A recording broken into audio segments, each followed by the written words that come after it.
So, as you know, I've talked about Crescent quite a bit, and Crescent is starting to make its move. So Crescent's pulled back, right? It's down. It's down to 1250. I've mentioned this. I've talked about it. I get it. It is a private equity company. They're doing another private placement. They're doing this whole thing with these notes, 9.25% into 2028. Sounds very expensive. They are banking on interest rates dropping, obviously, and they are using a significant amount of borrowing for the purposes of doing what they do. Now, this has moved up to $14. Now, we're going to watch this right now. If it gets down into oversold territory, it's a buy. It's 100% a buy. Now, what's really fascinating about Crescent, now, obviously, it's fun that, this fell 4.7% the day that I actually started writing about it again. But that's kind of the way it goes, right? There's always that type of, there's always that kind of odd little sentiment. There was a big recommendation on Crescent actually today on Seeking Alpha as well.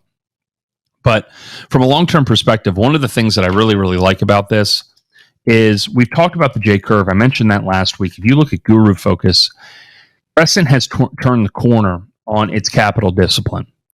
It now is sitting with about an 8 on the F-score, and its gram number is now sitting at roughly $33.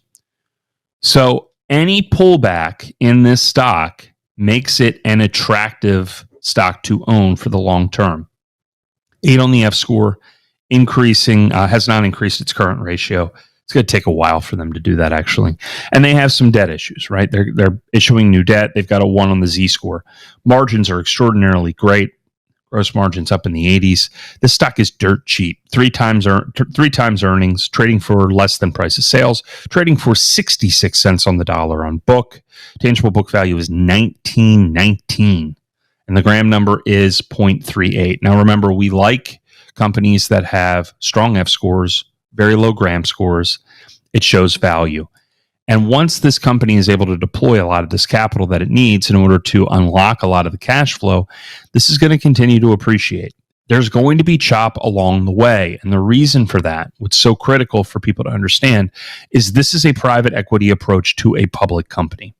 So they're not worried about what this stock is doing over the next 2 quarters, let alone 3 years. Okay? The people who are behind this company, John Goff and KKR, have a very long-term vision. And if you know anything about John Goff, everything this guy touches turns to gold. Okay? Whether it was what he was doing back in the day with Roger Staubach and what he was doing with Rainwater and what he was doing with Crescent Real Estate, he literally just continues to win. So when he took over Contango Oil and Gas and says, what if I partnered with KKR and we kind of disrupt the lending and the maturation process of oil production? It was a no-brainer. And you have legitimately the best private equity team in the country, if not world, in KKR. And then you have Goff, who just has absolutely one of the best track records in the world in terms of blowing out and really providing a significant amount of shareholder value over a long period of time. I really, really like the fact that capital discipline has become one of the core functions of this business. Running an F on an F score of 8, they're going to obviously use what the market is giving them to their advantage. They go out into 2028. They're obviously going to be trying to, access capital where they can. But look, interest rates are not going to remain at 6% for the next 5 years. Interest rates may be in the 4 to 5% range by the end of next year, mid next year. And then we actually have to start having conversations about that kind of cutting, which will be moving down into the 2 to 3% range. And after that, that's where they just refinance all of this. So they're issuing this very attractive debt right now at what looks like potentially the peak of the interest rate cycle. Now, we might have one more rate hike. The market obviously anticipates that.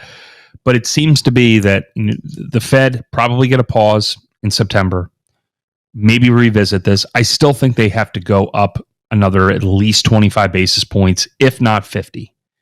If we get up to 6, I think that will be enough because the consumer is hitting a wall.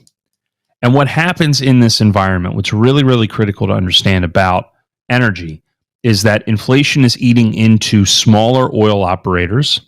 Costs are going up, petroleum engineer costs are going up, wages are going up, and these companies are spending more and more money to keep up with inflation from last year. In fact, 20% of all CapEx that was spent this year in the energy patch was done just to maintain production from last year, where this group is basically in maintenance mode. They've got about 138,000 barrels per day. They don't really need to do a whole lot. They just simply need to see oil prices hold above about $55 to $60 in most of those places. And then over time, they will focus on effectively managing and refracking and improving the shelf life of these assets. These assets that they own have not historically seen a significant amount of volume decline. So they are very, very tactical in what they're doing. But if you're an investor in this is going to be normal to see these types of moves down. A $14 down to $12.50. This stock could easily hit $11 again. It's paying a nice dividend. You dividend reinvest. And what we're looking for over the long term is this kind of swoosh move, right? This J curve that we've talked about. When this thing went public, it was up around $16, I believe. And then from there, we had this run up, obviously, from the war. We're starting to see capital discipline kick back in, and they're joining the ranks of a lot of the other energy companies that have these really, really strong metrics. They just have to get their debt in order. But, like real estate, you take on quite a bit of debt in order to kind of build your book. And then from there, you pay it off and you focus on, making sure that you maintain strong margins and keeping your shareholders happy. All right. So we're going to use this to our advantage. Key thing to watch right here. Look at that, 448. What's CSOXL doing? 8 cents. Not great, not terrible though. So CRGY, the sell-off, when we get down here, if we get down to around 30 to 32 on the RSI, that's where we start to sell puts. And that's where we start to focus. Hopefully we get down here around 12. We start to focus on that $11.50 to $11 range, or even that $11 to $10.50 range.